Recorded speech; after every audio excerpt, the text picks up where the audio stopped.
Hello, আসসালামু আলাইকুম মজুমদার সাহেব।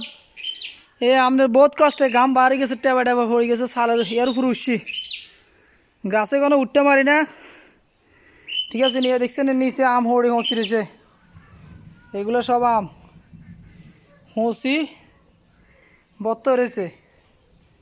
ঠিক আছে নি, আর কাঁড়ল বেশ আর কম, মাশাল্লাহ কাঁড়ল তো ভালাই আছে, কিন্তু বেগুন বত্তা বত্তা রয়েছে হাকি।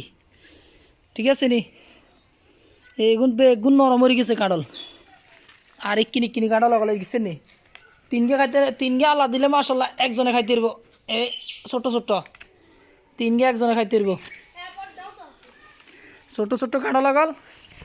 ঠিক আছে নি, এ দেখছেন নি, এই কিনি কিনি কত গুণ এনতে আছে, অজ্ঞা দুগা তিনগা চারিগা হাঁসগা চৌগা হাতগা আষ্টগা নৌগা 10গা 11গা 12গা।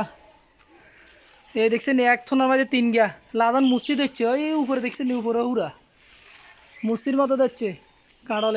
এই ছোটো ছোটো বেগুন, ছোটো ছোটো বেগুন হাঁকি বত্তা রয়েছে। আজ কোকে কাশি দেখছেন এই বেগুন বত্তা, বেগুন নরম হয়ে গেছে। আর হিসাব করতে গেলে বেগুনে কাটা লাগবে, আর দ্বারা সম্ভব নয় তখন কাড়ি আর নিব কোনায় থাকবে কোনায়। আর যদি কোন কাড়ি আনার বের বাইতে হঁসা দিতাম, তাহলে 2 কাড়ি হঁসা দিতে পারো, বুঝলেন মজুমদার।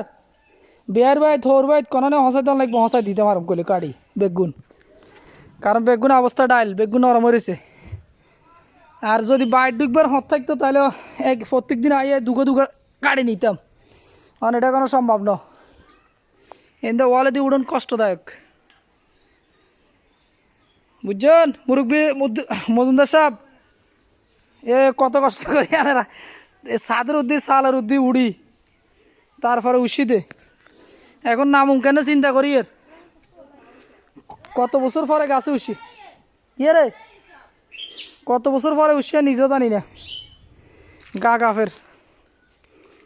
আর আমরা কত বাম্পার ফলন ফলন ফেফে ফলত হচ্ছে, ফেফে অনার ফেফে তুই গানের বাইর আর না গো ছোটো মেয়ের, আবার বর মেয়েরও ফেফে ধরছে,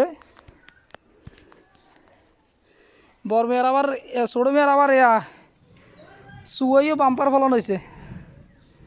ঠিক আছে নি, ফলন টলন হুরুস্তুর, এখন আস্তে আস্তে নামি যাই।